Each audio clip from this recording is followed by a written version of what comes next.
Matthew chapter 27. Very early in the morning, the leading priests and the elders of the people met again to lay plans for putting Jesus to death.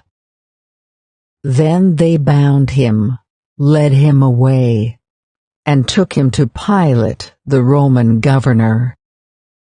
When Judas, who had betrayed him, realized that Jesus had been condemned to die, he was filled with remorse. So he took the 30 pieces of silver back to the leading priests and the elders. "I have sinned," he declared, "for I have betrayed an innocent man." "What do we care?" they retorted. "That's your problem." Then Judas threw the silver coins down in the temple and went out and hanged himself. The leading priests picked up the coins. "It wouldn't be right to put this money in the temple treasury," they said, "since it was payment for murder." After some discussion, they finally decided to buy the potter's field, and they made it into a cemetery for foreigners. That is why the field is still called the Field of Blood. This fulfilled the prophecy of Jeremiah that says, "They took the 30 pieces of silver, the price at which he was valued by the people of Israel, and purchased the potter's field, as the Lord directed." Now Jesus was standing before Pilate, the Roman governor. "Are you the king of the Jews?" the governor asked him. Jesus replied, "You have said it." But when the leading priests and the elders made their accusations against him, Jesus remained silent. "Don't you hear all these charges they are bringing against you?" Pilate demanded. But Jesus made no response to any of the charges, much to the governor's surprise. Now it was the governor's custom each year during the Passover celebration to release one prisoner to the crowd, anyone they wanted. This year there was a notorious prisoner, a man named Barabbas. As the crowds gathered before Pilate's house that morning, he asked them, "Which one do you want me to release to you, Barabbas or Jesus, who is called the Messiah?" He knew very well that the religious leaders had arrested Jesus out of envy. Just then, as Pilate was sitting on the judgment seat, his wife sent him this message: "Leave that innocent man alone. I suffered through a terrible nightmare about him last night." Meanwhile, the leading priests and the elders persuaded the crowd to ask for Barabbas to be released and for Jesus to be put to death. So the governor asked again, "Which of these two do you want me to release to you?" The crowd shouted back, "Barabbas!" Pilate responded, "Then what should I do with Jesus, who is called the Messiah?" They shouted back, "Crucify him!" "Why?" Pilate demanded. "What crime has he committed?"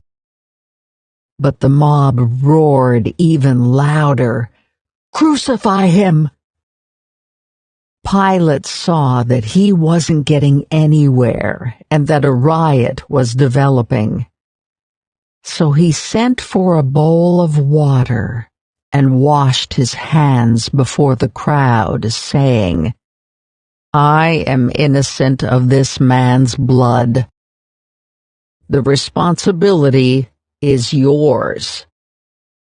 And all the people yelled back, "We will take responsibility for his death, we and our children." So Pilate released Barabbas to them. He ordered Jesus flogged with a lead-tipped whip, then turned him over to the Roman soldiers to be crucified. Some of the governor's soldiers took Jesus into their headquarters and called out the entire regiment. They stripped him and put a scarlet robe on him. They wove thorn branches into a crown and put it on his head, and they placed a reed stick in his right hand as a scepter. Then they knelt before him in mockery and taunted, "Hail, King of the Jews!" And they spit on him and grabbed the stick and struck him on the head with it. When they were finally tired of mocking him, they took off the robe and put his own clothes on him again. Then they led him away to be crucified. Along the way, they came across a man named Simon, who was from Cyrene, and the soldiers forced him to carry Jesus' cross. And they went out to a place called Golgotha, which means place of the skull. The soldiers gave Jesus wine mixed with bitter gall, but when he had tasted it, he refused to drink it. After they had nailed him to the cross, the soldiers gambled for his clothes by throwing dice.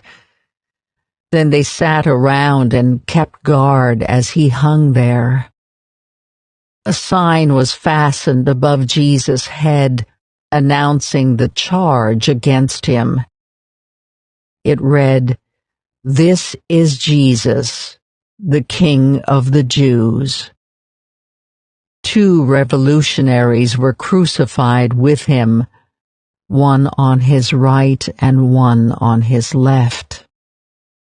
The people passing by shouted abuse, shaking their heads in mockery. "Look at you now," they yelled at him. "You said you were going to destroy the temple and rebuild it in 3 days. Well then, if you are the Son of God, save yourself and come down from the cross." The leading priests, the teachers of religious law, and the elders also mocked Jesus. "He saved others," they scoffed, "but he can't save himself. So he is the King of Israel, is he? Let him come down from the cross right now, and we will believe in him. He trusted God, so let God rescue him now if he wants him.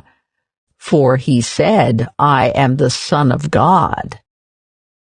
Even the revolutionaries who were crucified with him ridiculed him in the same way. At noon, darkness fell across the whole land until 3 o'clock. At about 3 o'clock, Jesus called out with a loud voice, "Eli, Eli, lema sabachthani," which means, my God, why have you abandoned me?" Some of the bystanders misunderstood and thought he was calling for the prophet Elijah. One of them ran and filled a sponge with sour wine, holding it up to him on a reed stick so he could drink. But the rest said, "Wait, let's see whether Elijah comes to save him." Then Jesus shouted out again, and he released his spirit. At that moment, the curtain in the sanctuary of the temple was torn in two from top to bottom.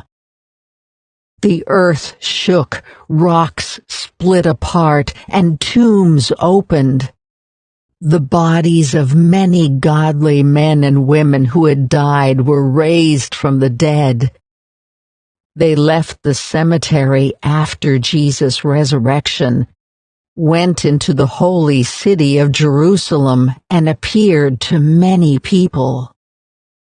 The Roman officer and the other soldiers at the crucifixion were terrified by the earthquake and all that had happened. They said, "This man truly was the Son of God." And many women who had come from Galilee with Jesus to care for him were watching from a distance. Among them were Mary Magdalene, Mary, the mother of James and Joseph, and the mother of James and John, the sons of Zebedee. As evening approached, Joseph, a rich man from Arimathea, who had become a follower of Jesus, went to Pilate and asked for Jesus' body, and Pilate issued an order to release it to him. Joseph took the body and wrapped it in a long sheet of clean linen cloth. He placed it in his own new tomb, which had been carved out of the rock. Then he rolled a great stone across the entrance and left. Both Mary Magdalene and the other Mary were sitting across from the tomb and watching. The next day, on the Sabbath, the leading priests and Pharisees went to see Pilate. They told him, "Sir, we remember what that deceiver once said while he was still alive. After 3 days I will rise from the dead. So we request that you seal the tomb until the 3rd day.